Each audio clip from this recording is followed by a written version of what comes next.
오늘은 우리가 잘 아는 또 어느 교회입니까? 자, 지도상에 보시면은 우리가 두 교회를 했습니다. 에베소 교회가 어디에 있어요? 조기요. 그 다음에 서문학교회는 쪽이요. 그 다음에 오늘 배울 교회는 버가모는 그 위에요. 그 위에 있어요. 순서대로 올라갔다가 내려온다고 말씀드렸어요. 이 동네가 참 안 좋은 동네 같아요. 오늘 왜 이렇게 사이렌이 자주 울려? 네, 네? 아, 병원이라서 맞아요. 네, 좋은 동네군요. 자, 버가모가 여기에 있습니다. 버가모 교회. 이 버가모 교회는요, 일단 지리적으로 먼저 좀 이해를 하면 쉬워요. 당시에는 누가 지배하고 있었던 시대라고 그랬습니까? 이 시대가 로마가 지배하고 있던 시대죠. 그러니까 팍스 로마나라고 해서 지중해를 존재를 다 이제 그 패권을 쥐고 있었는데, 그런 말을 아시죠? 모든 길은 어디로 통한다? 로마로 통한다. 이게 어디로 근거해서 이 말이 나왔나요? 무슨 뜻인지 아세요? 한마디로 식민지를 딱 잡으면요, 제일 먼저 하는 게 뭐냐면 도로 건설을 하는 거예요. 이때 당시에 무슨 아스팔트가 있었던 게 아니죠. 뭐를 깔았어요? 돌길을 깔았죠. 돌길. 이제 석판으로 돌길을 깔았는데, 그게요, 모든 전 지중해 지역과 로마 지역까지 그 도로를 합해봤더니 약 1400마일 정도 된답니다. 네, 1400마일이요. 1400마일이라는 도로를 로마인들이 깔았어요. 근데 그 까는데 아무데나 도로를 깔지 않았어요. 어디다 까냐면 말 그대로 군사적 요충지. 근데 우리가 전쟁을 하러 갈 때에 순식간에 마차를 끌고 진군할 수 있는 지역, 한마디로 쉽게 가고 또 중요한 지역에만 도로를 깔았어요. 그러면 이 팔레스타인 지역에서 오늘날 터키 지역에 오늘날도 성지순례를 가보면 이 7도시 중에서 가장 옛날 도로가 잘 깔려있는 도시가 바로 이 버가모 도시입니다. 그러니까 버가모 도시를 향해서 로마로부터 이 길이 터졌던 그 길이 버가모를 지나서 이렇게 옆으로 이제 동쪽으로 지나가게 되는 거예요. 그래서 이 버가모는 굉장히 부유한 도시였고 굉장히 큰 도시였고, 그러다 보니까 로마의 문명을 그대로 받아들였던 도시였습니다. 그래서 이 버가모 교회는 똑같이 황제의 우상이 세워졌고 또 로마 사람들의 어떤 그런 상업들이 굉장히 많이 발달한 도시였어요. 그래서 굉장히 상업적으로 흥왕했던 도시였습니다. 이런 버가모 도시에 교회가 세워졌는데, 그 버가모 교회에 어떤 문제가 있었는가, 오늘 본문을 한번 살펴보겠습니다. 자, 본문을 한번 살펴보시죠. 2장을 펴시고. 자, 오늘은 두 교회만 살펴보겠습니다. 오늘도 두 교회만 살펴보겠습니다. 버가모 교회를 먼저 살펴보시죠. 2장 12절입니다. 버가모 교회 사자에게 편지하라. 좌우에 날성검을 가지신 이가 이르시되. 자, 여기서 또 날성검이라는 단어에다 먼저 밑줄을 그으세요. 자, 이 매 교회마다 앞에서 얘기하는 묘사가 다 틀리죠. 그죠? 한번 복습을 해본다면, 에베소 교회는 예수님이 뭐라고 나타나셨어요? 7별. 이게 무슨 뜻이라고 그랬어요? 7교회, 모든 교회의 주인 대신 예수 그리스도가 말한다 라는 뜻이라고 그랬어요. 그 다음에 서문학교회는 뭐라고 나타났어요? 처음이며 마지막이다. 죽었다가 살아나신이다. 다시 얘기하면 이 땅의 고난이 끝이 아니라 다시 부활하신, 그죠? 생명을 주시는 그 주님을 강조하셨단 말이에요. 그래서 장차 고난이 있지만 그 고난이 끝이 난다라는 뜻으로 얘기하신 거예요. 그렇다면 오늘 세 번째 버가모 교회는 날성검이라고 그랬어요. 아까 제가 이 버가모 교회가 어떤 도시였다고요? 군사적 요충지라고 그랬어요. 그죠? 그래서 이 땅에 사는 사람들은 전부 다 전쟁을 하기 위해서 성인들을 훈련시키는 가운데 있었습니다. 전부 다 어떻게 보면 성인 남자들은 다 군인이었다고 보시면은 틀린 말이 아니에요. 그런 사람들에게 승리라는 단어를 쓰면서 도대체 너희에게 승리가 뭐냐? 한 가지 팁을 드리면 헬라어에서 승리가 뭔지 아세요? 승리.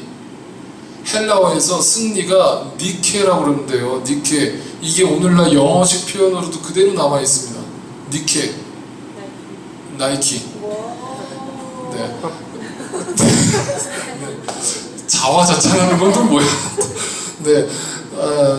나이키. 그게 승리라는 뜻이에요. 나이키. 그 나이키 사장이 크리스찬인지 아닌지는 저도 잘 몰라요. 근데 어찌됐건 헬라어에서 그 어원이 된 나이키라는 단어를 써서 상표를 만든 거예요. 그래서 승리. 이래서 이 승리가 도대체 누구에게 주어져 있느냐? 바로 예수 그리스도가 그 날성검이 되어서 이 군대를 이끄시고 인도하시는 분이시다라는 뜻으로 버가모 교회에는 예수 그리스도가 날성검으로 드러나셨어요. 자, 13절에 이제 보면은 내가 어디에 사는지를 내가 아노니. 자, 어디에 사는지를 아노니. 이게 무슨 말입니까? 버가모 교회에 사는 걸 몰라요? 예수님이? 그 말이에요? 아니죠. 자, 뒤에 한번 더 계속 읽어보자고요. 무슨 말인지.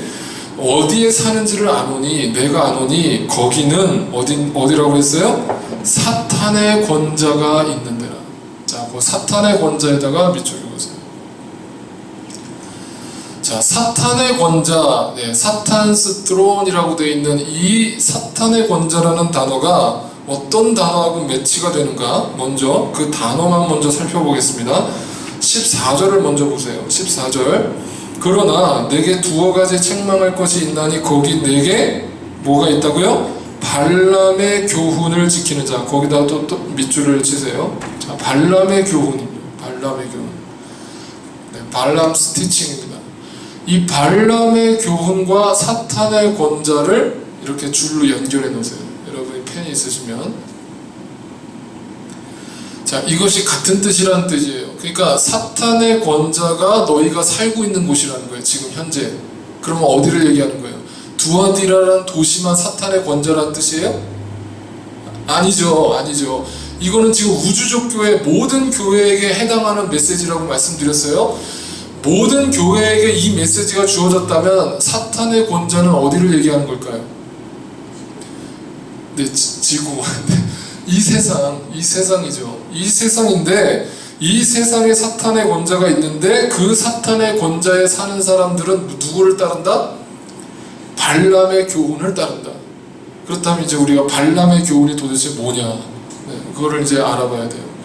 구약 성경을 열심히 읽으신 분들은 이 발람이라는 선지자에 대해서 잘 아실 거예요. 그러나 모르시는 분들을 위해서 다시 제가 간단하게 서머리 해드린다면 발람이라는 사람이 있고 발락이라는 사람이 있어요. 이거 구분하셔야 돼요. 헷갈리지 마시고요. 발람은 선지자예요. 이스라엘의 선지자입니다. 본인은 이방 사람이지만 하나님 앞에 선지자로 부름을 받았어요. 근데 당시에 모압 땅에 발락이라는 왕이 살고 있었어요. 여러분이 엑소도스를 읽으면은 그 출애굽기에 이스라엘 백성들이 출애굽해가지고 광야를 지나서 이제 가나안 땅으로 들어가기 직전에 어떤 사람들이 벌어져요? 전쟁이 일어나죠. 다시 보면 가나안 땅에 있는 많은 사람들이 그들을 막으려고 한단 말이에요. 그때 하나님이 이스라엘 백성과 모세와 함께 하셔서 그 이방 족속들을 다 물리치셨어요. 계속 승리하는 거예요. 그러니까 그 승전보가 이 가나안 지역뿐만 아니라 그 지중해 전 지역으로 퍼져나가기 시작했단 말이에요. 그러니까 모압 땅에 살고 있는 발락 왕에게도 그 소식이 들려졌을까요? 안 들려졌을까요? 들려졌죠. 야, 이스라엘이라는 민족이 엑소더스 해가지고 지금 가나안 땅으로 올라오고 있는데 그들이 만나는 이방 족속마다 전부 승리를 해갖고 올라온단다. 그러니까 조금 있으면 이제 자기가 살고 있는 모압 땅까지 오기 일보 직전이란 말이에요. 그러니까 이 모압의 왕 발락이 꾀를 썼습니다. 꾀를 써가지고 이스라엘의 선지자였던 발람에게 뇌물을 주고 돈을 주고 재물을 주고 네가 하나님의 이름으로 이스라엘을 저주해달라 그렇게 얘기합니다. 저주해달라. 저주를 하면 네가 선지자니까 저주를 하면 이스라엘 땅이 이제부터 전쟁에서 패할 것이다 라고 얘기를 합니다. 그래서 이제 발람 선지자가 그 꾀에 넘어가가지고 돈을 받고 이제 저주를 하려고 딱 이스라엘 머리 위에 섰는데, 그때 하나님이 발람에게 역사를 하셔가지고 발람의 머릿속에서는 저주를 하고 싶은데 말은 뭐가 나오는 거예요? 축복이 나오는 거예요. 그래서 이스라엘을 발람이 축복을 해버립니다. 그러니까 한 번 그렇게 실패를 했어요. 그러니까 발람이 또 화가 나갖고, 야, 내가 돈을 더 줄 테니까 다시 한 번만 트라이해봐 해갖고, 발람이 이상하다 해갖고 또 가서 했는데 또 이번에도 축복이 나오는 거예요. 그래서 그거를 3번 합니다. 3번 반복하다가 안 되니까 이제 발람이 거기서 끝을 내는데, 자, 이걸 한번 찾아보자고요. 민수기를 한번 가보세요. 민수기 25장을 한번 펴보세요. 민수기 25장입니다. 1절부터 3절까지 말씀입니다. 구약성경 239페이지에 있어요. 25장 1절부터 3절까지. 이게 부올에서 생긴 일을 기록하고 있어요. 이스라엘 백성들이요. 이스라엘 백성들이 부올 땅에 있을 때 이런 일이 일어났다는 거예요. 1절부터 이스라엘이 시딤에 머물러 있더니 그 백성이 모압 여자들과 음행하기를 시작하니라. 그 여자들이 자기 신들에게 제사할 때에 이스라엘 백성을 청하매 백성이 먹고 그들의 신들에게 절함으로 이스라엘이 바알 부올에게 가담한지라. 여호와께서 이스라엘에게 진노하시니라. 자, 발람의 교훈이 이제 3번의 시도로 끝난 줄 알았어요. 끝난 줄 알았는데 갑자기 민수기 25장에서 뭐가 등장하냐면, 그 발람의 저주가 끝나자마자, 정확하게 얘기하면 발람의 축복이 끝나자마자 이스라엘 백성이 갑자기 모압 여자들, 모압 땅이 누구예요? 왕이 누구라고요? 발락. 네. 이 발락이 통치하고 있던 모압 땅의 여자들이 이스라엘 백성에 들어와가지고 그들과 같이 관계를 맺음으로 그들이 타락해가지고 하나님 앞에 죄를 범하고, 하나님께서 그래서 그 자리에서 몇 명을 죽이셨냐면, 몇 명을 죽이셨나요? 9절에 보세요. 25장 9절에 연병으로 죽은 자가 24,000명이더라.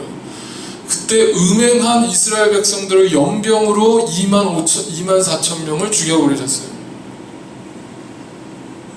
자, 이건 뭘 얘기하느냐? 자, 이거를 이렇게 증거합니다. 이 이유가 도대체 뭐냐? 31장으로 한번 가보세요. 민수기 31장. 도대체 이스라엘 백성들이 왜 갑자기 모압 여자들을 받아들였는가? 31장 16절입니다. 16절. 보라, 이들이 발람의 꾀를 따라. 자, 거기 발람의 꾀가 나오죠. 자, 거기다가 밑줄을 그으세요. 그 발람이 누구예요? 발람 선지자를 얘기하죠. 발람 선지자의 꾀를 따라 이스라엘 자손을 부올의 사건에서, 아까 좀 전에 봤던 그 사건이 부올 땅이죠. 그 부올 사건에서 여호와 앞에 범죄하게 하여, 누가요? 누가 이스라엘 백성으로 범죄하게 했다는 거예요? 발람이, 그죠? 그래서 여호와의 회중 가운데서 연병이 일어나게 하였느니라, 이렇게 되어 있습니다. 이게 뭐냐면요, 성경에 그 중간에 무슨 일이 벌어졌는지가 안 나와 있지만, 발람이 저주를 3번 실패하고 끝나고 돌아간 줄 알았는데, 거기서 끝난 것이 아니라 이 발람이 꾀를 내가지고, 야, 이게 내가 저주를 하려고 하니까 하나님이 역사하셔서 내 입에서 축복이 자꾸 나오게 하는구나, 이래가지고는 이스라엘을 망하게 하지 못하겠구나 해가지고 꾀를 내가지고 어떻게 했느냐? 발락에게 가가지고, 야, 너에서 최고로 이쁜 여자들을 나한테 줘라. 그래서 그 여자들을 데리고 이스라엘 백성으로 데리고 간 거죠. 그래서 그들에게 음행하게 함으로 죄를 짓고 하나님에게서 떠나게 함으로 그들이 하나님 앞에 벌을 받아 죽게 만든 거죠. 그러니까 그것이 실질적인 저주가 일어난 거죠. 이해가 되셨죠? 이게 바로 발람의 교훈이란 말이에요. 한마디로 얘기한다면 발람은 어떤 사람이냐? 자기가 말로써 이스라엘 백성들을 어떤 시험에 들게 하고 죄에 빠뜨리려고 하는 노력을 했는데 그게 안 먹히니까 행위로서 그들의 눈에 보기 좋은 것들을 그들에게 갖다 줌으로 인하여서 그들이 하나님에게서 떠나게 만드는 일을 하는 것이 발람이라는 말이에요. 이거를 그렇다면 이렇게 해석해야 됩니다. 발람은 뭘 얘기하냐? 바로 사탄의 지배를 받고 있는 대리인인데, 이 사탄의 대리인이 오늘날 어디에서 역사를 하고 있다고요? 어디서? 이 세상이 뭐라고요? 사탄의 권자. 그 사탄의 권자 안에 있는 우리 세상은 바로 이 발람의 교훈을 따르는 자들이 있다. 어디 안에? 교회 안에. 이게 무서운 말이죠. 세상에는 당연히 다 발람의 교훈을 따르면서 살죠. 그런데 교회 안에 발람의 교훈을 따르는 자들이 있다. 이 말은 무슨 말이냐면, 세상의 좋은 것들을 쫓아서 살아가는 사람들이 여전히 교회 안에 있다, 이 말이에요. 이거를 한마디로 혼합주의 신앙이라고 합니다. 혼합주의 신앙. 더 쉬운 말로 얘기하면 양다리 신앙이라고 합니다. 양다리 신앙. 이게 더 이해가 되세요? 한쪽 발은 세상에 걸쳐 있고 한쪽 발은 교회에다가 걸쳐 놓고, 세상에 나가면 세상 사람처럼 행동하고 교회에 들어오면 교인처럼 행동하고, 교회 안에서는 누구보다 거룩한 사람이고 누구보다 영적인 사람인데 교회 밖에만 나가면 이순신이 되는 거예요. 이순신 뭐야? 내 죽음을 알리지 마라. 내가 크리스찬인 걸 알리지 마라. 네? 내가 크리스찬인 걸 아무에게도 알리지 마라. 그러고 살아가는 거예요. 그렇게 살아가니까 이걸 갖다가 혼합주의 신앙이라 그러고, 그것이 오늘날 이 시대, 종말의 시대가 가까워오는 우리 교회 안에 여전히 그 신앙들이 많이 있다라고 지적을 하는 겁니다. 다시 본문으로 돌아오셔서 요한계시록 2장을 다시 보시면, 그 발람의 교훈을 따르는 자들에 대해서 이렇게 얘기한 다음에 뭐라고 얘기를 했느냐? 자, 13절을 다시 보세요. 13절. 내가 어디에 사는지를 내가 아노니 거기는 사탄의 권자가 있는 데라. 내가 내 이름을 굳게 잡아서 내 충성된 증인. 자, 사탄의 권자가 있는데 그 교회 안에, 바로 이 버가모 교회 안에 누가 있었다고요? 충성된 증인이 있었대요. 네, 거기다 밑줄 읽으세요. 충성된 증인 안디바가 있었다. 안디바. 도대체 이 안디바는 누굽니까? 아무도 모릅니다. 누군지 몰라요. 버가모 교회의 교인 중 한 명이었어요. 그래서 많은 성경학자들은 이 안디바가 누군지를 정확하게 표현하면 영어로 안티파스인데 이제 로마식 이름을 쓰고 있었어요. 그러니까 로마 사람이었는지 아니면 계명을 한 사람인지는 정확하게 구분하지 못하지만 분명 한 사실은 순교자라는 이름이 달려있어요. 자, 거기 보세요. 증인 안디바가 어떤 일을 행했는가? 너희 가운데 곧 사탄이 사는 곳에서, 사탄의 권자가 있는 그곳에서 죽임을 당할 때에도 나를 믿는 믿음을 저버리지 아니하였도다. 자, 한마디로 이거를 뭐라고 표현했느냐? 순교자 안디바다. 자, 순교자 안디바다. 여러분, 순교라는 말을 우리가 오해하는데, 순교는요 꼭 저기 선교지 불모지에 가가지고 목이 동강 잘라져야지 순교가 아니에요. 오늘날 우리가 교회 안에서 순교의 정신을 가지고 살아간다는 말의 의미는 뭐냐? 아까 얘기했듯이 세상으로부터 단절되고 구별되어진 삶을 살아가는 삶, 그 삶 자체가 순교자의 삶이에요. 그죠? 그런데 오늘날 혼합주의 신앙이 교회 안에 들어오기 시작하면서 교회가 타락하기 시작했어요. 그죠? 교회가 점점 세속화되고, 왜 세속화되죠? 교회가 공동체가 세속화된다는 것은 교회 공동체 내가 한 사람 한 사람이 전부 발람의 교훈을 따르고 있다는 거예요. 목사인 저부터, 성도들인 여러분부터 세상과 구별되지 않고 똑같이 세상 사람과 같은 삶을 살아가니까 교회가 세상에서 타락하기 시작하는 거예요. 자, 그런 순교자 안디바가 나온 이 버가모 교회에 어떤 일이 벌어지는가? 이 사탄의 권자는 세상이라고 그랬어요. 비로소 이 땅에 뭐가 주어지는가? 바로 승리가 주어집니다. 자, 그 승리를 어떻게 표현해주고 있는가 보세요. 네, 17절을 보세요. 17절. 귀 있는 자는, 네, 잠깐만요. 16절이군요. 16절. 그러므로 회개하라. 그리하지 아니하면 내가 내게 속히 가서 내 입의 검으로 그들과 싸우리라. 이렇게 얘기하시면서 너에게 진정한 승리가 어떻게 주어질 수 있는가를 말씀하시는 거죠. 그래서 믿음에서 저버리지 않는 삶을, 순교자의 삶을 살아가는 것이 승리다, 니케다 라고 이야기하면서 이 증인 안디바, 순교자의 삶을 살라고 권면합니다. 자, 이따가 뭐 조금 이 다음 교회에서 제가 이 부분을 또 자세하게 다루겠습니다. 이 두 가지가 같이 겹쳐지는 부분이 있어요. 결국 그러면 우리는 어떻게 살아야 되는가? 이 사탄의 권자가인 이 세상 속에서 순교자 안디바의 정신으로 승리를 하면서 살라는 메시지가 바로 버가모 교회에게 주어진 겁니다. 이해가 되셨죠? 이것이 우리가 살아가야 될 삶이에요. 그래서 이것을 정리한다면 이런 말입니다. 사탄의 권자에서 혼합주의를 경계하고 순교의 삶을 살라. 아시겠죠? 한번 따라서 읽어보시죠. 시작. 사탄의 권자에서 혼합주의를 경계하고 순교의 삶을 살라.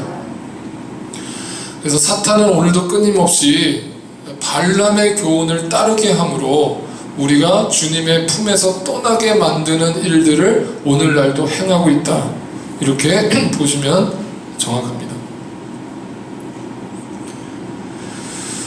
그래서 저는 우리 교회가 버가모 교회에서 받은 이런 지적이 아니라 정말 혼합주의 신앙을 벗어버리고 정말 구별되어진 신앙을 가지고 살아가게 되실 수 있기를 간절히 바랍니다. 그래서 이 마지막 시대에 여러분의 신앙이 더 거룩해지고 주님 앞에 구별된 신앙 되시기를 바랍니다. 그 다음 이제 교회를 한번 살펴보죠. 그 다음 교회는 어느 교회입니까? 두아디라입니다. 두아디라는 어디 있나요? 네, 저기요. 이제 재미 들리셨죠? 두아디라 교회가 저기 있는데 그 두아디라 교회에 대해서 살펴보겠습니다. 자, 성경을 보시면요. 18절입니다. 두아디라 교회 사자에게 편지하라. 그 눈이 불꽃 같고, 자, 거기 또 이제 불꽃에다가 한번 밑줄을 그으세요. 예수님 자신의 눈을 불꽃이라고 표현을 하셨어요. 이 불꽃의 의미는 뭐냐면, 뭐죠? 어떤 모습이 상상되세요? 스마트하다. 또, 우리를 불꽃 같은 눈으로 뭐 한다고? 네? 쳐다본다. 그게 여러분 무슨 뜻으로 다가오세요? 째려본다. 예수님이 째려봐요 이렇게. 네. 불꽃 같은 눈으로 우리를 지켜보신다. 다시 얘기하면 불꽃이라는 말은 눈에 패션이 있고 열정이 있는데 한마디로 눈을 감지 않는다는 뜻이에요. 이 헬라어로요. 그 눈을 감지 않고 하나님이 우리의 모든 일거수일투족을 다 보고 계신다. 이게 좋은 말입니까? 무서운 말입니까? 무서운 말이라고 얘기하시는 분들은 회개하시고 좋은 말입니다 하시는 분들은 하나님께 축복이 있을지어다. 네, 하나님이 지켜보시는 것이 좋아야죠. 요셉과 같이 하나님이 어디 계시든 나는 하나님이 늘 나를 바라보고 있습니다. 이런 의식으로 살아야죠. 그런데 이 두아디라 교회는 무서웠나 봐요. 그 불꽃 같은 눈이요. 자, 눈이 불꽃 같고 그 발이 빛난 주석과 같은 하나님의 아들이 이르시되, 자, 이렇게 얘기합니다. 19절에 죄송합니다. 19절에 한번 같이 읽어보세요. 19절 시작. 내가 네 사업과 사랑과 믿음과 승리가 인내를 하느니 내 말씀이니까 좋은것보다. 자, 여기서 또 행위라는 단어가 또 나왔습니다. 자, 이 행위라는 단어가 어느 교회에서 나왔다고요? 처음에 에베소 교회에서 나왔죠. 자, 에베소 교회는 행위는 좋지만 뭐가 없었다? 첫사랑을 잃어버렸다. 근데 이 교회는 뭐예요? 너희가 나중 행위가 더 배려하다. 이 말은 무슨 말이에요? 처음에는 너희가 신앙이 첫사랑도 없고 뜨뜻미지근한 신앙이었는데 가면 갈수록 너희의 행위가 어떻다? 이 구원의 감격과 행위가 일치하는 신앙생활을 하고 있구나 라는 뜻으로 칭찬한 거예요. 그죠? 우리 교회는 갈수록 더 좋은 교회 되길 원합니다. 갈수록 그 행위들이 나아지는 거예요. 점점점 어린아이의 신앙을 벗어버리고 장성한 분량으로 자라가는 이 두아디라 교회의 모습을 칭찬하고 계시는 거예요. 그래서 네 나중 행위가 처음 것보다 많도다라고 칭찬하시면서 그러나 또 여기에 또 나오죠. 자, 그러나 불꽃 같은 눈으로 내가 너희를 쳐다보니까 너무너무 잘하고 있지만 그러나 내게 책망할 일이 또 하나 있는데 그게 뭐냐? 자칭 선지자라 하는 여자 이세벨을 내가 용납함이니 그가 내 종들을 가르쳐 꾀어 행음하게 하고 우상의 제물을 먹게 하는도다. 자, 여기서 또 아까는 발람의 교훈을 따른다 그러더니 또 이번에는 이세벨이라는 여자가 나왔어요. 여러분, 성경에 나오는 이름들이요 오늘날도 많이 쓰이죠. 저희 아들 동현이나 호연이처럼 영어 이름이 아이색 데이빗이라는 이름을 쓰듯이요. 그런데 성경에서 꼭 쓰지 말아야 될 이름도 있습니다.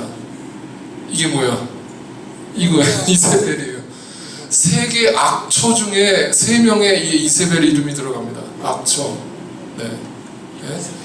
이 이세벨이라는 이름을 쓰고 있는 친구들이 혹시 계세요? 주변에 영어 친구들 중에? 네. 이사벨이랑 똑같은 거예요? 이사벨하고 똑같은 말입니다. 그 어원이 같은 어원이에요. 그게 사실은 좋은 뜻은 아니죠. 좋은 뜻은 아니에요. 이름 자체는 이뻐요. 꽃 중에 꽃이란 뜻이에요. 근데 그 이세벨이란 여자 때문에, 성경에 나오는 이세벨이란 여자 때문에 이 이름이 그렇게 좋은 뜻으로 사람들한테 쓰이지는 않아요. 그러니까 이름 쓸 때 여러분 잘 알고 지으셔야 돼요. 자, 이세벨이라는 여자가 어디서 등장하느냐? 이스라엘의 왕비였죠. 왕비. 네, 퀸이었습니다. 퀸. 이세벨의 남편은 누굽니까? 남편? 아합 왕입니다. 아합 왕. 이 아합과 이세벨이 부부였는데 아합 왕은 이스라엘 남자였고 이세벨은 바로 이제 시돈 사람의 이제 다른 나라에 있는 공주를 데리고 와서 정략 결혼을 시켰단 말이에요. 근데 이 이세벨이 열왕기상에 보면은 이렇게 나옵니다. 엣베델이라고 하는 나라에서 왔죠. 자, 열왕기상을 한번 살펴보세요. 찾아보세요. 열왕기상 1 Kings chapter 16. 열왕기상 16장입니다.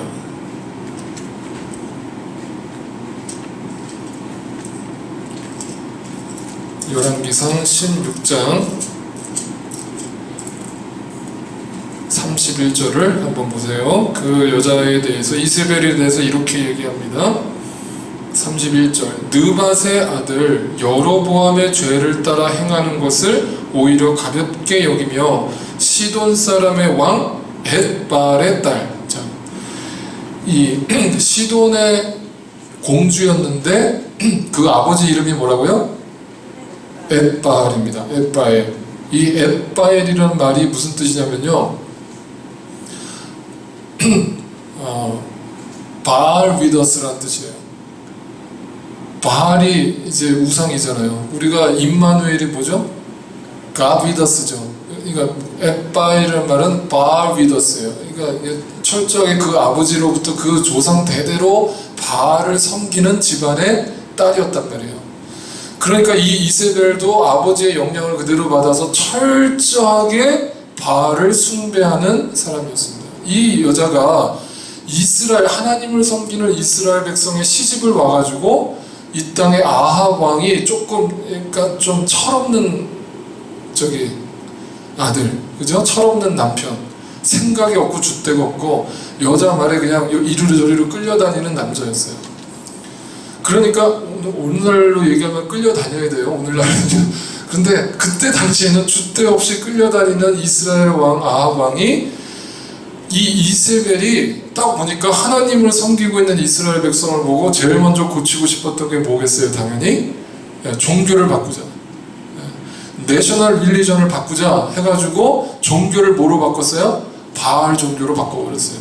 그래서 국교가 기독교에서 바로 바알 종교로 바뀌어버립니다. 이 여자 하나 때문에요.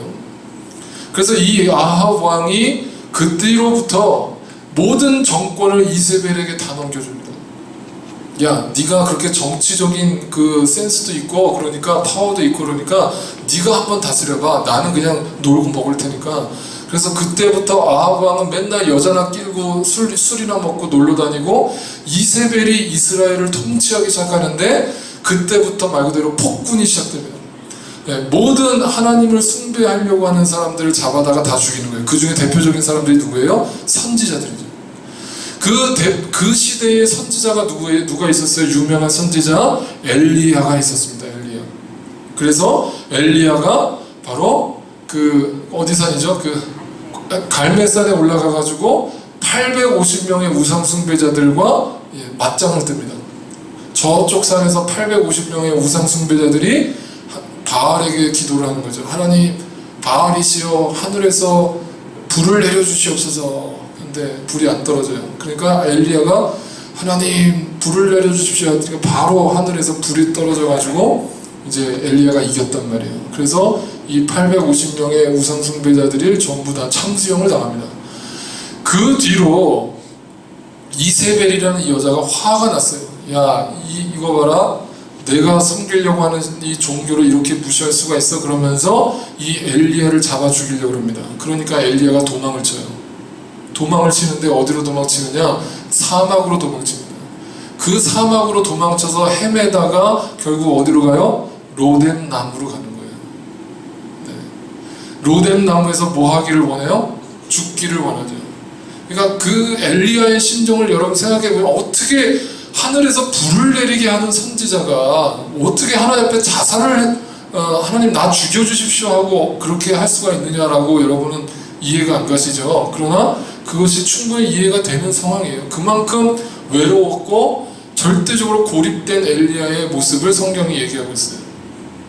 그러니까 이세벨이 이 엘리야를 죽이려고 쫓아다니다가 결국은 실패하고 엘리야가 다시 일어나서 이제 결국 그 이세벨을 정죄하는데 이세벨이 어떻게 정죄를 당하는지 보세요. 여러분 열왕기하로 한번 가보세요. 열왕기하 2 Kings chapter 9 열왕기하 9장 22절입니다.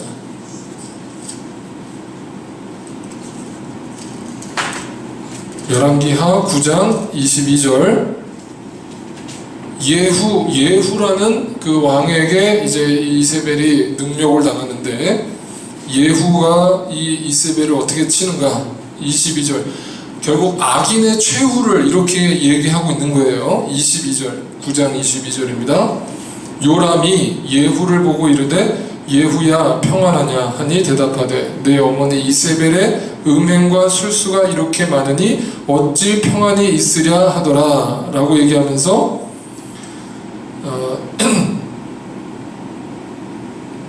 네 그쵸?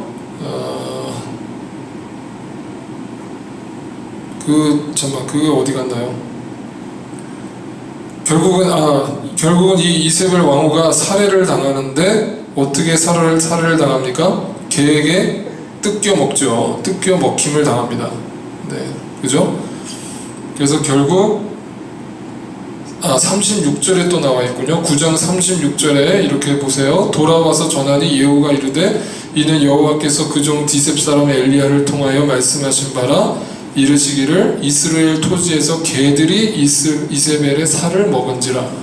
네, 먹을지라. 이렇게 해서 이제 이세벨이 들깨에게 찢겨서 먹히는 장면이 나옵니다. 그게 이세벨의 최후예요. 그런데 아까 22절을 다시 보시면 뭐라고 됐냐? 이세벨의 삶을 단 두 가지 단어로 요약을 했어요. 뭐라고 돼 있었죠? 이세벨이 어떤 여자였다? 음행과 술수가 이렇게 많으니. 자, 음행과 술수. 근데 영어로 한번 보시면 뭐라고 돼 있습니까? 음행이. 네, 아이돌이라고 돼 있어요. 그죠? 아이돌이라는 단어는 음행이라는 단어와 매치가 됩니까? 이거는 우상숭배라는 단어가 한국말로 적당한데 왜 음행이라고 번역을 했을까요? 자, 이게 이제 우리가 정확한 번역이에요. 그러니까 영어가 틀린 번역이에요. 이 영어가 아이돌이라고 영어가 정확한 번역인데 이걸 갖다가 왜 음행으로 번역을 했느냐? 이것을 계시록하고 일치시키기 위함이었습니다. 자, 다시 이제 계시록으로 돌아오세요. 성경은 다 연결되어 있다고 제가 강조를 했어요. 계시록 2장을 다시 보시면 이세벨이라는 단어가 두아디라 교회에 나올 때 2장 20절에 뭐라고 되어 있어요? 내 종들을 가르쳐 꿰어 행음하게 하고, 자 이걸 뭐죠? 음행이죠. 음행. 자 음행. 이세벨이라는 그 여자의 교훈을 따랐다, 이세벨을 네가 용납했다 라고 얘기하면서 네가 행음하게 하고 또 뭐라고 했어요? 우상의 제물을 먹게 했다. 그러니까 행음과 우상 숭배를 같은 단어로 썼단 말이에요. 이게 단지 섹슈얼 이슈가 아니라 우상 숭배가 곧 음행이다, 이렇게 해석을 했단 말이에요. 요한계시록에서. 그죠? 그러니까 그것이 이제 이 역대하하고 매치가 되는 거예요. 그러면 위치크래프트라고 하는 이 술수라는 뜻은 뭐예요? 마술이에요. 마술, 매직입니다. 그래서 온갖 사탄이 좋아하는 짓들을 행했다. 그것은 겉으로는 드러나지 않지만 그들의 마음을 움직이는 것이었다. 그래서 이 이세벨의 음행과 술수가 어떠했는가? 다시 계시록을 보시면 이렇게 되어 있습니다. 24절을 보세요. 24절.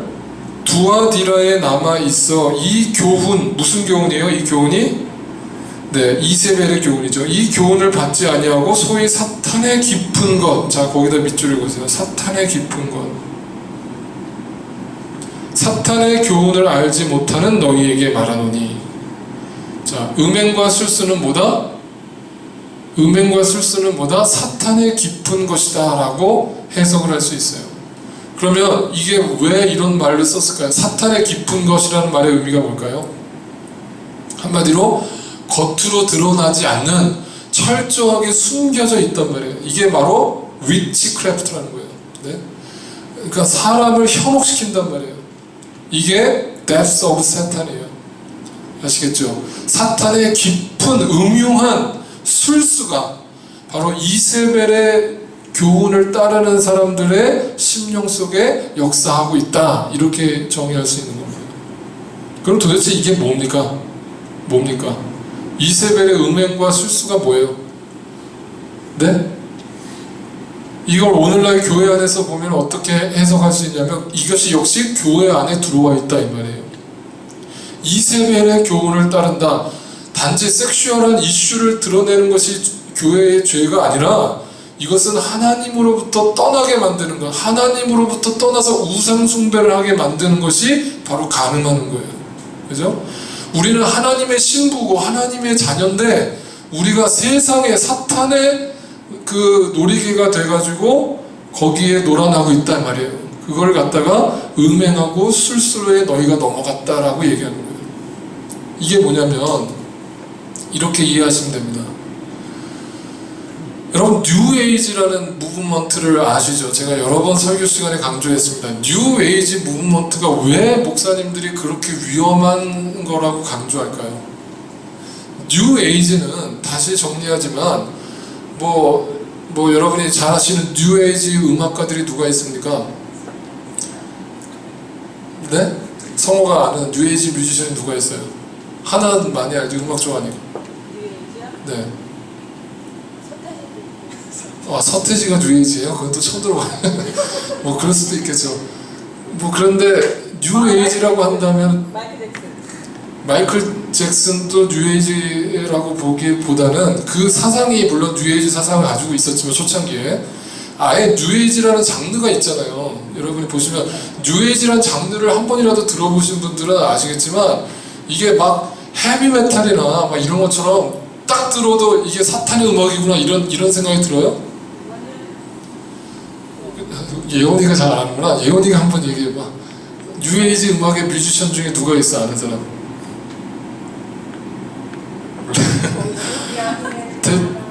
비욘세는 팝 아티스트 아니야? 조지 윈스턴이라는 그 일본의 유명한 그 피아니스트가 있습니다. 아세요? 한국에는 이루마가 있죠. 이루마. 6기구라부터 이런 사람들이 이제 뉴에이지의 대표적인 뮤지션이에요. 근데 이런 사람들의 음악이 왜 뉴에이지로 분류를 됐을까요? 딱 들으면 뭐예요? 되게 편안해지죠. 피아노 음악이에요. 굉장히 부드럽고 아주 뭐랄까 감성적이에요.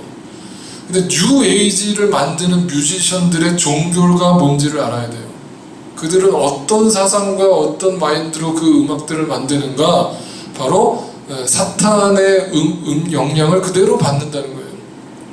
다시 얘기하면 신이라는 존재를 철저하게 배제하고 휴머니즘, 인간만이 이 세상을 통치할 수 있고 인간만이 이 세상의 주인이 될 수 있다라는 의식을 가지고 음악을 만들어요. 그것이 뉴에이지 사상이에요. 그래서 뉴에이지 음악을 만약에 그런 의식 없이 그냥 들으면요, 우리 무의식 속에서 영적으로 그걸 어떻게 반응하냐면요, 그걸 가만히 듣다 보면 나라는 존재가 부각됩니다. 나. 그래서 뉴에이지 무브먼트의 핵심은 나예요. 나. 갓이 아니고요. 갓이라는 존재는 없어도 돼. 그래서 뉴에이지 무브먼트의 핵심은 명상이에요. 명상을 통해서 그것이 좋은 것 같지만 나에게만 집중하게 만드는 거예요. 아시겠죠? 그런데 이세벨의 음행과 술수가 오늘날 왜 그런 뉴에이지 무브먼트를 타고 들어오는가? 겉으로는 아름답게 포장했단 말이에요. 그죠? 그런데 그 속에는 하나님이라는 존재를 철저하게 배제하고 바로 인간 중심적인 세상을 만들고자 하는 사상이 담겨 있단 말이에요.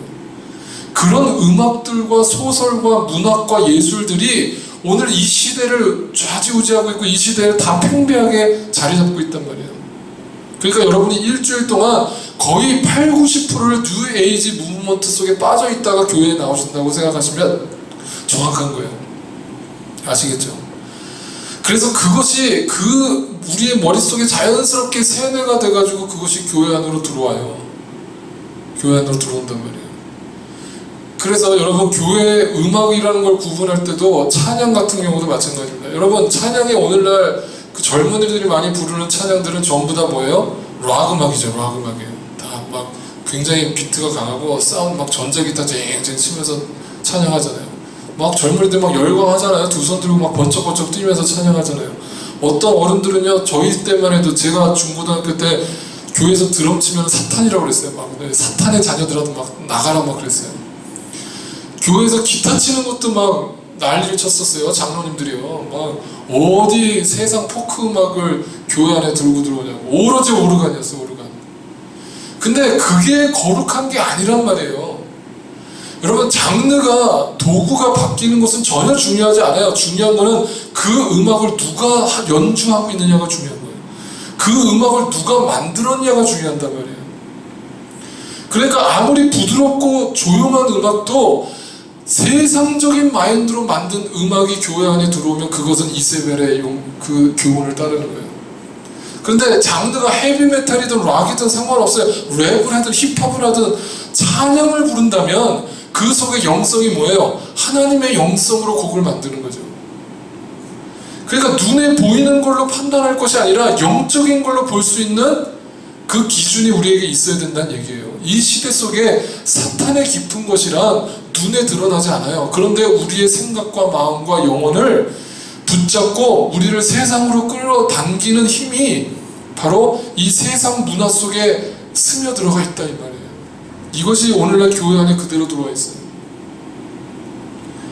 그래서 여러분 교회 안에 문화가 들어올 때는 경계를 해야 됩니다. 그 겉으로 보이는 그 장르를 경계하는 것이 아니라 과연 어떤 사상으로 지금 저런 컨셉이 나오는지를 판단할 수 있는 기준이 있어요. 그냥 눈에 보기 좋은 게 아유 좋네, 신나고 좋네, 이게 아니라니까요. 솔직히 얘기하면 저는 좀 그런 거에 민감해요. 굉장히 예민해요. 그래서 누가 이렇게 찬양 인도하는 거를 들어도요, 저는 찬양 인도할 때 저 사람이 일주일 동안 어떤 삶을 살았는지가 눈에 보여요. 왜냐하면 제가 찬양 인도자였기 때문에 찬양 인도자들의 삶을 잘 알거든요. 정말 내노라고 하는 찬양 인도자 중에 그런 삶을 살았던 사람들이 많았어요. 지금은 그런 분들이 없는지 모르겠는데 일주일 동안 개판으로 살고 완전 세상적으로 살고 교회 안에 딱 서가지고 주일날 서갖고 거룩하게 막 찬양 인도를 하는 모습을 보면서 제가 막 진짜 구역질이 났던 적이 한두 번이 아니에요. 근데 교인들은 모르죠. 막 은혜 받고 난리 났어요. 지금은 그분이 회개하고 돌아왔지만 예전에 최덕신 씨 같은 분들도 그런 분이었어요. 우리 강미선 집사님이 주찬양에 계셨잖아요. 그 최덕신 씨가 한국의 7, 80년대 복음성가를 주도했던 분이에요. 뭐 천재 복음성가라고 그랬어요. 그랬던 분이 찬양 집회가 끝나고 나면 창녀촌으로 가는 거예요. 이해가 되세요? 상상이 안 되죠? 와이프가 있는데도. 그래서 수도 없는 여자들을 범하면서 찬양 사역을 했다는 거예요. 그 나중에 결국 그것이 다 들통나가지고 엄청나게 두들겨 맞았죠. 두들겨 맞고 결국 지금은 본인이 회개하고 돌아와서 간증 집회하고 다니지만 그런 모습들이 많이 있단 말이에요. 세상적인 마인드와 세상적인 그런 영성을 가지고 교회 안에 들어와서 사람들을 호도하고 사람들을 리드하는 그런 리더들과 교인들이 오늘날도 많이 있단 말이에요. 그래서 여러분, 사람을 의심하라는 말로 이 말을 들으는 것이 아니라 영적 분별력이 있어야 된다는 것을 얘기하는 거예요. 아시겠죠? 그럼 이제 또 누가 찬양인도 할 때 또 앞에서 저 사람 또 어떻게 살았나 하고 또 이제 의심의 눈초리로 바라보지 마시고요. 그런 뜻은 아니에요. 그만큼 우리가 영적으로 둔해져 있다. 사탄의 깊은 곳에 빠져 있다 이 말이에요. 아시겠죠? 그런데 이 두아디라 교회의 행위들을 강조하면서 어떻게 하면 너희가 이세벨의 교훈에 빠지지 않고 승리할 수 있느냐, 그걸 뭐라고 가르쳤냐면, 다시 보세요. 성경에 회개하라고 가르치면서,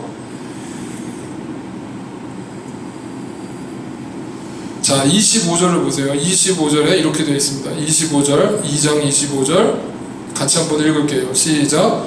다만 너희에게 있는 것을 내가 올 때까지 굳게 잡으라. 자, 뭐예요? 너희에게 승리할 수 있는 도구가 이미 주어져 있다, 없다? 있다. 이미 너희에게 있는 것. 그게 뭐예요? 네? 뭐예요? 뭐 안 들려? 첫사랑 맞아요. 맞는 말이에요. 자, 그런데 그걸 정확하게 이 두아디라 교회는 뭐라고 표현했는가 한번 찾아보죠. 성경에 그대로 나와 있죠. 자, 19절에 나와 있어요. 그 행위들을 칭찬할 때 뭐라고 얘기하셨냐? 19절에 내가 내 사업과 사랑과 믿음과 섬김과 인내를 아노니. 이게 뭐예요? 그들의 행위들이란 말이에요. 아시겠어요? 아까 성호가 얘기한 첫사랑이라는 에베소 교회에 얘기했던 그 첫사랑이라는 구원의 감격이 어떻게 드러났다는 거예요? 행위로. 이렇게 드러났다는 거예요. 사랑과 믿음과 섬김으로 드러났다는 거예요. 그 중심에는 뭐가 있다? 첫사랑이 있다. 구원의 감격이 있다. 이해가 되세요? 그래서 이 행위들은 믿음과 섬김과 인내다. 그거를 네가 첫사랑만 간직하고 있다면 너의 행위도 당연히 주님의 믿음으로, 섬김으로, 인내로 드러나게 될 것이다. 이 마지막 시대에 그걸 붙들고 살아라. 그걸 제대로 붙들고 있으라. 그래야 이세벨의 사탄의 깊은 술수에 넘어가지 않고 유혹당하지 않고 너희가 승리할 수 있다. 가장 기본적인 틀을 다시 한번 얘기해 줄 때요. 그러니까 여러분, 이 7교회가 전부 메시지가 똑같아요. 기본으로 돌아가잖아요. 한마디로 요약한다면 신앙을 아무리 오래 했어도 뭐 30년 40년 교회 다녔어도 다 중요한 게 아니에요. 기본으로 돌아가, 베이직으로 돌아가라는 거예요. 신앙의 가장 기본이 뭐야? 예수 만난 그 구원의 기쁨, 감격, 그걸로 말미암아 자연스럽게 능동적으로 일어나는 믿음과 섬김과 인내의 삶을 이 종말의 시대 끝까지 붙들고 살아라. 그래야 이 세상에 현혹되지 않고 이 세상 사탄의 깊은 곳에 넘어가지 않고 승리할 수 있다라고 우리에게 가르치는 거예요. 아시겠죠? 그래서 이 두아디라 교회를 한마디로 얘기한다면 교회 안에 들어와 있는 세속주의 신앙과 신비주의 신앙을 버리라 이 말이에요. 이 술수라는 말의 뜻은 또 하나의 의미가 바로 신비주의라는 뜻도 있어요. 신비주의. 오늘날 교회들 목사님들 중에 어떤 분들 자꾸 뭐 영적인 걸 강조하면서 신령한 걸 강조하면서 막 이 뭐 안수하시면서 막 그 치유 집회 하시고 이러는 분들이 있잖아요. 그 치유 집회 자체가 나쁘다는 게 아니라 그거를 균형 있게 가야 돼요. 성경에 얘기하는 가르침 그대로 가야 돼요. 근데 이걸 신비주의로 가요. 그러니까 사람들을 자꾸 그렇게 현혹시킨다는 거예요. 그렇게 해야 마치 능력이 있는 것처럼. 어떤 여기 지금 뉴저지에 있는 어떤 큰 교회도 목사님이 딱 교회 등록하면은 무조건 훈련하는 게 뭐냐, 방언 받아라, 방언 받아라. 방언 안 받으면 성가대 두고 뭐고 아무것도 봉사 못한다. 우리 교회도 한번 그렇게 해볼까요? 여러분 다 방언 받아야 우리 교회 등록 받아주고 막 이럴까요? 그럼 한 분이라도 남아 계실까? 근데 그게 성경에 어디 나오냔 말이에요. 그 근거가 뭐냔 말이에요. 항상 말씀에서 그 근거를 찾아야 되는데 대부분 우리 성도들이 성경을 잘 모르다 보니까 목사님이 얘기하면 그게 다 진리인 줄 알아요. 목사님이 방언 받아야 천국 간다 그러면 그런 줄 알고 무조건 방언 어떻게 받지? 그리고 예전에 어떤 분은 저한테 찾아와가지고 그러더라고요. 목사님 말씀을 듣고 은혜를 받았는데 목사님 저한테 안수를 좀 해달라는 거예요. 그래서 방언 받을 수 있게 안수를 해달래요. 저도 방언 없는데요. 저 방언 안 하는데요. 저 방언 예전에 제가 고등학교 때 방언 받고 그 뒤로 없어졌는데요. 그 방언이 뭐냐? 이거 또 1시간 하니까 그건 나중에 할게요. 자, 방언에 대해서는 나중에 얘기하겠지만 중요한 것은 여러분 그런 신비주의 신앙에 물들지 말고 성경에서 얘기하는 말씀 중심의 삶을 살아라. 믿음에는요, 여러분 기도 생활, 예배 생활, 말씀 생활이 믿음이라는 단어에 다 들어가 있어요. 그죠? 섬김은 여러분의 봉사, 선교, 전도 이런 것이 서빙이라는 단어에 다 들어가 있어요. 인내는 뭐예요? 여러분이 이 땅에 살면서 어떠한 사탄의 공격과 시험이 오더라도 세상 속에서 세상 것에 탐하지 말고 세상 사람들 부러워하지 말고 그 속에서 하나님의 진리를 붙잡고 끝까지 그 십자가의 길을 가라는 얘기예요. 그게 인내예요. 그죠? 그러니까 이 세 가지 단어로 모든 것이 다 끝나는 거예요. 여러분 그래서 이 땅의 세속주의 신앙과 구별하라. 신비주의 신앙에 물들지 마라. 이것을 여러분이 항상 이 마지막 시대에 깨우쳐서 승리하실 수 있기를 주님의 이름으로 축복합니다.